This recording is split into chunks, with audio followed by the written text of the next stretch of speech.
Alright, so let's talk Ultimate X-Men. I'm going to review the entire thing, or at least the series pre-Ultimatum. This is probably my third favorite thing to come out of the Ultimate Marvel line, right behind Spider-Man and the two Ultimate books that Mark Millar wrote. Um, this series is kind of a guilty pleasure with me.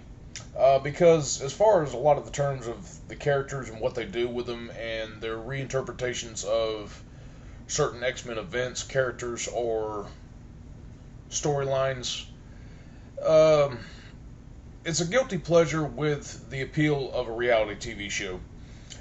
Um, I'm gonna have to say, at least with the first six story arcs by Mark Millar, I actually rather enjoyed those. Um, this is kind of him before he got off into doing a little bit more of an adult stuff once he got into writing the Ultimates, but it's still pretty much kept checked down just a little bit. Um, I absolutely enjoyed the first story arc of this, the Tomorrow People, which was really well done. And then with the following five story arcs going on into this with their interpretations of Weapon X, how they deal with the Phoenix Legion, and even kind of a little bit of a Avenger um, X Men thing going on with the Ultimate War stuff. I thought that this was pretty good. Um, and then we get on down in the series covering a lot of the other people who came along to it. You had Bendis, who wrote a couple of story arcs, Brian K. Vaughan stayed with the book for a little while, and it wound up concluding under Robert Kirkman. And I know one other actually did some writing on this, but I can't remember his name off the top of my head right now. Um, but Ultimate X-Men is pretty good. Now, for a majority of the time, it's really Wolverine centered, as is this is kind of capitalizing off the 2000 X-Men movie when Millar wrote it in 2001. So some of the costumes and characters are incorporated into this. Um, I love the Cyclops Wolverine rivalry that goes throughout the first half of this series. It's really good stuff.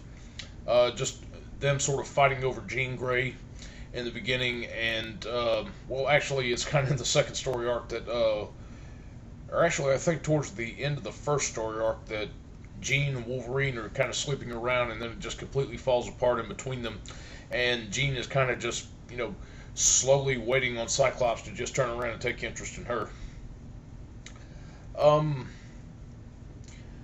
Storm is okay in this. Colossus. There's some stuff with Iceman here and there is pretty cool, especially with the trial concerning his parents actually going after the Xavier Institute and suing the shit out of them, which was pretty cool. And then there are other certain iterations to characters that I didn't like. Well, let's see. Storm was handled okay. Uh, didn't like Beast so much in this one. Uh, Many of the revamps for the characters were pretty cool, but I didn't like the fact that they made Beast a complete and utter fucking idiot.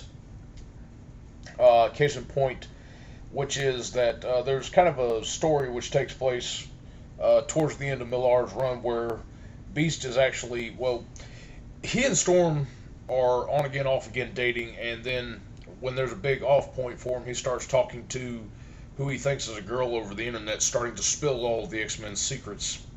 And it actually winds up being him talking to Blob on the other end, posing as this girl, which was awfully hilarious.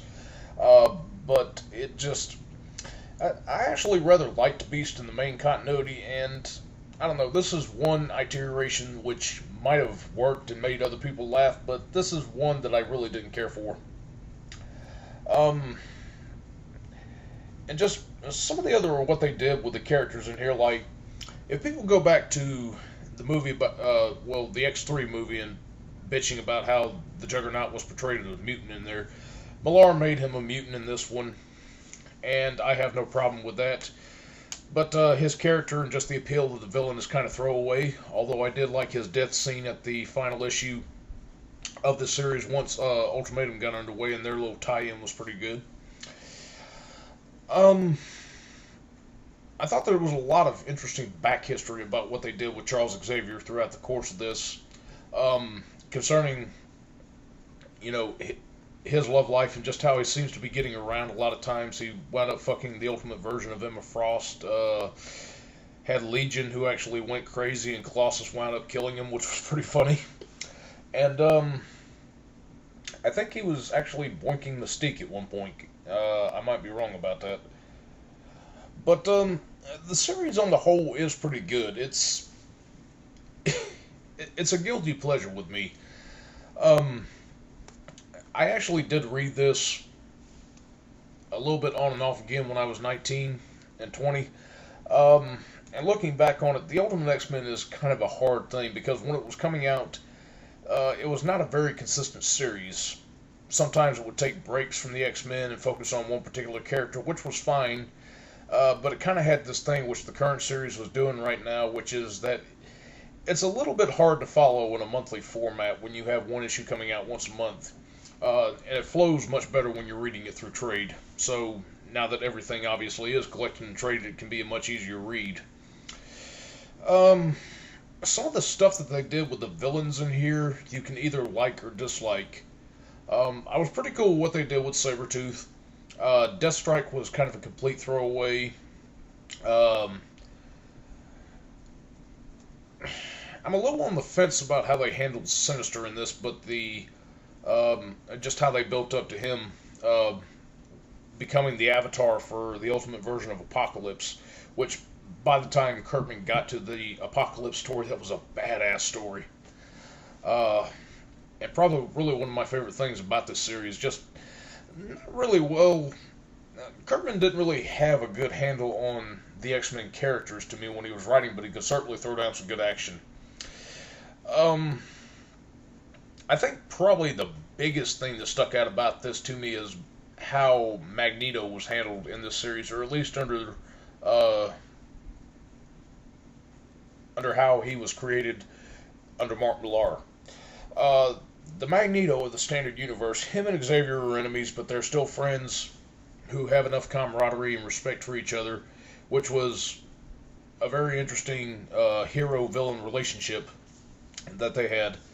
But Magneto in this, like, even before he goes completely fucking berserk in Ultimatum, this one has absolutely no redeeming features about him whatsoever. He's a cold-blooded monster. He's just a straight-up homicidal maniac. He's actually the reason why Charles Xavier is crippled in the first place, which was pretty funny. And, you know, the story with or at least some of the stuff when Scarlet Witch and Quicksilver first appear in here is pretty cool. Before Millar went and completely ruined that with the fact that both of them were sleeping with each other, which was really about one of the strongest things I disliked about Ultimates 2. But altogether, I really enjoyed Ultimate X-Men. As I said, it does have some things that bother me, but it just wound up being a guilty pleasure to me altogether. They do have the trades which you can go back and buy off of Amazon, or they've started releasing the larger volumes which collect 2 story arcs at the same time. I would actually highly recommend the Mark Millar run, just to have that good guilty pleasure kind of fun which he can give you when you're reading one of his stories. And the rest of it kind of varies. Bendis' stuff was okay. Brian K. Vaughan's really starts stretching off into a lot of the weird portions, especially when you get to how he handles Nightcrawler and Colossus, and especially with the whole half of the X-Team is doing drugs and the other half is trying to fight them, and you sort of have an Ultimate X-Men Civil War going on, which is pretty fucking funny. But on the whole, this series is pretty good to me, and I actually would recommend checking it out if you want to go back and check out some of the older Ultimate stuff before what they're doing right now. So, yeah, I'd say check this one out.